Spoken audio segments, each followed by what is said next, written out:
वफाकी काबीना में 27वीं आईनी तरमीम की मंजूरी आज दिए जाने का इम्कान। काबीना का अहम इजलास 10 बजे तलब। वज़ीर आज़म शहबाज शरीफ बाकू से वीडियो लिंक पर इजलास की सदारत करेंगे। काबीना से मंजूरी के बाद तरमीम का मुसवदा आज ही सेनेट में पेश किया जा सकता है। हुकूमत आईनी तरमीम में पीपल्स पार्टी की तजावीज़ शामिल करने को तैयार। वज़ीर ममलकत कानून और इंसाफ बैरिस्टर अकील मलिक का कहना है कि जजेस के तबादले के हवाले से पीपल्स पार्टी की तजवीज़ अच्छी है। ब्यूरोक्रेसी को दोहरी शहरियत की इजाज़त नहीं दी जा सकती।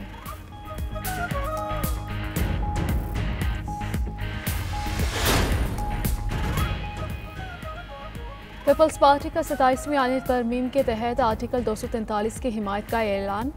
आईनी अदालत और जजेस ट्रांसफर की भी हिमायत। दोहरी शहरियत और इलेक्शन कमीशन से मुतल्लिक निकात की मुखालफत। NFC और सूबों के इख्तियारात कम करने से इनकार। बिलावल भुट्टो ने कहा कि आईनी तरमीम के 3 निकात पर हिमायत के लिए तैयार हैं। उसूली तौर पर आईनी अदालत के हक में है। जजेस के ट्रांसफर पर पीपल्स पार्टी ने अपनी तजवीज़ तैयार की है। जजेस ट्रांसफर के हवाले से हुकूमत से राबते में है।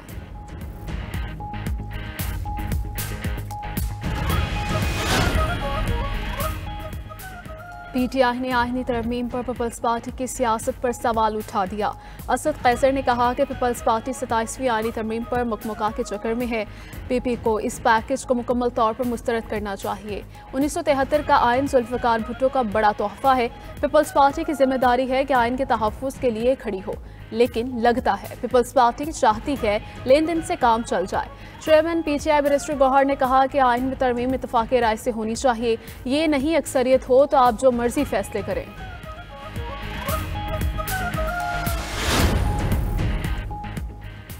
हिंदुस्तान कर 2/3 अक्सरियत हासिल करने से नुकसान होगा। ऐसे इक़दाम को आइन और जमहूरियत की तौहीन समझते हैं।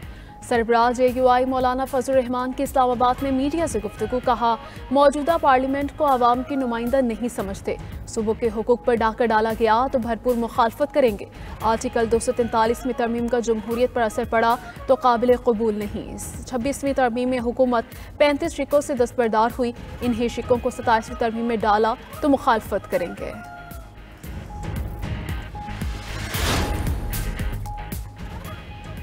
वज़ीर आज़म शहबाज शरीफ की अज़रबैजान के सदर इल्हाम अलीयेव से मुलाकात। फील्ड मार्शल सैयद आसिम मुनीर भी मुलाकात में मौजूद थे। मुलाकात में दिफा के शोबे में ताउन मज़ीद बनाने पर इत्तफाक हुआ। तजारत सरमायाकारी तवानाई के शोबों में ताउन बढ़ाया जाएगा। वज़ीर आज़म के अज़रबैजान के सदर को दौरा पाकिस्तान की दावत। आज़री यौम फतह की तक़रीबात में शिरकत की दावत देने पर इजहार तशक्कुर किया।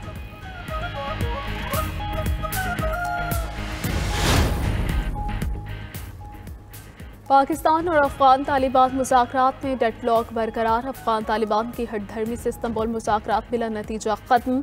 वज़ीर दिफ़ा ख़ारिजा आसिफ का कहना है कि मुज़ाकरात के अगले दौर की कोई उम्मीद नहीं। अफगानिस्तान से जैसा हमला होगा वैसा जवाब देंगे। अफगान वफ़द चाहता था कि उनकी ज़बानी बातों पर एतबार किया जाए। आलमी माहदे हमेशा तहरीरी होते हैं। कतर और तुर्किया ने पाकिस्तान के मौक़िफ़ की तायद की। वज़ीर इत्तलात तातार का कहना है कि पाकिस्तान अपनी खुद मुख्तारी का तहफ़्फ़ुज़ करेगा।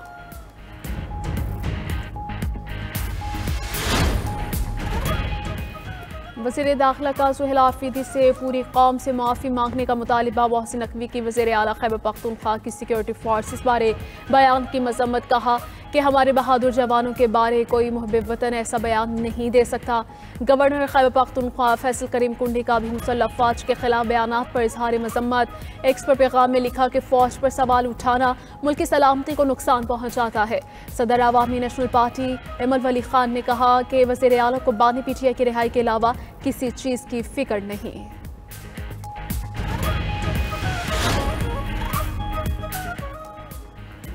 वज़ीर आला पंजाब मरीम नवाज लंदन से ब्राज़ील रवाना। मरीम नवाज ब्राज़ील में COP30 कॉन्फ्रेंस में शिरकत करेंगी। कॉन्फ्रेंस में पंजाब में माहौलियाती तहफ़्फ़ुज़ के मनसूबों पर मौक़िफ़ पेश करेंगी। इससे पहले लंदन में गुफ्तगू करते हुए मरीम नवाज ने कहा कि स्मोक में कमी और ख़ात्मे के लिए इक़दाम को दुनिया तस्लीम कर रही है। पहली बार पंजाब COP30 में बाकायदा तौर पर शरीक हो रहा है।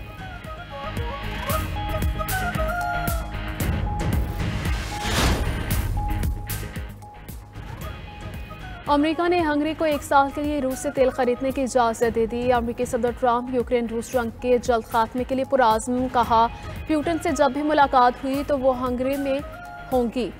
व्हाइट हाउस में सदर ट्रंप से हंगरी के वजीर आजम की मुलाकात। दोनों रहनुमाओं ने इतफाक किया कि यूक्रेन के लिए रूस के खिलाफ जंग जीतना मुआवजा होगा। ताहम वो उम्मीद करते हैं कि ये जंग जल्द खत्म हो जाएगी। और बाग का कहना है कि अमन की हिमायत सिर्फ अमरीका और हंगरी कर रहे हैं। यूरोपीय ममालिक चाहते हैं जंग जारी रहे।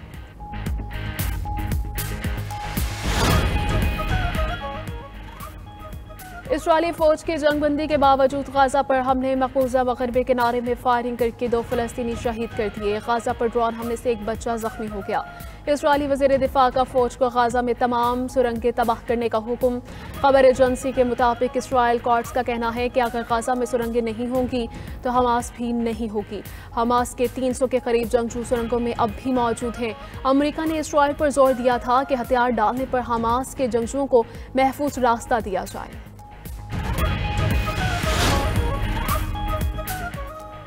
बर्तरी गवाई मगर शाहीनों के पास प्रोटीज से सीरीज जीतने का मौका। पाकिस्तान और जनूबी अफ्रीका के दरमियान फैसला कुन वनडे आज खेला जाएगा। पहला मैच पाकिस्तान ने जीता, दूसरा जनूबी अफ्रीका के नाम रहा। 3 वनडे मैचेस की सीरीज 1-1 से बराबर। शायकीन क्रिकेट को आज के मैच का बेताबी से इंतजार।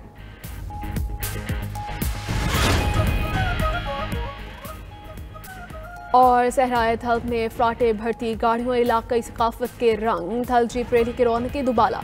रेतीले ट्रैक पर ड्राइवर्स की महारत का इम्तिहान। जीप रैली का क्वालिफाइंग राउंड मुकम्मल। पेयर्ड कैटेगरी में फैसल शादी खेल सर फहरिस्त। खवातीन प्रीपेयर्ड कैटेगरी में सलमा खान फाते रहीं।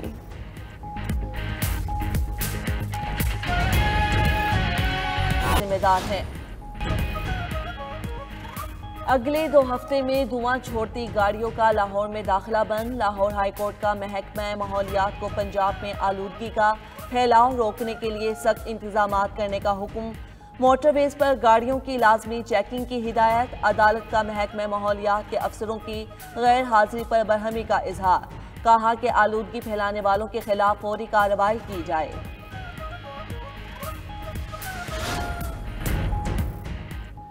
अमरीकी फौज का एक बार फिर कैरिबियन में कश्ती पर हमला, 3 अफराद हलाक हो गए। अमरीकी वजीर जंग के मुताबिक कार्रवाई में मुनशिया स्मगलर्स को निशाना बनाया गया।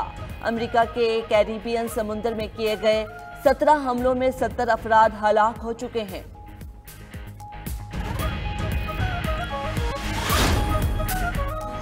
रूस में हेलीकॉप्टर गिरकर तबाह, 4 अफराद हलाक, 3 जख्मी, हालत नाजुक। खबर एजेंसी के मुताबिक हेलीकॉप्टर्स अरबाश जा रहा था। हादसे में एक खाली।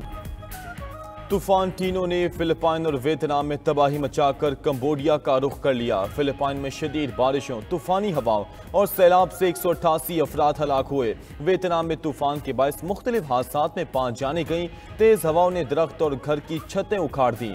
हजारों अफराद ने स्कूलों और दीगर सरकारी इमारतों में पनाह ली। तूफान अब कंबोडिया और लाओस की तरफ बढ़ रहा है।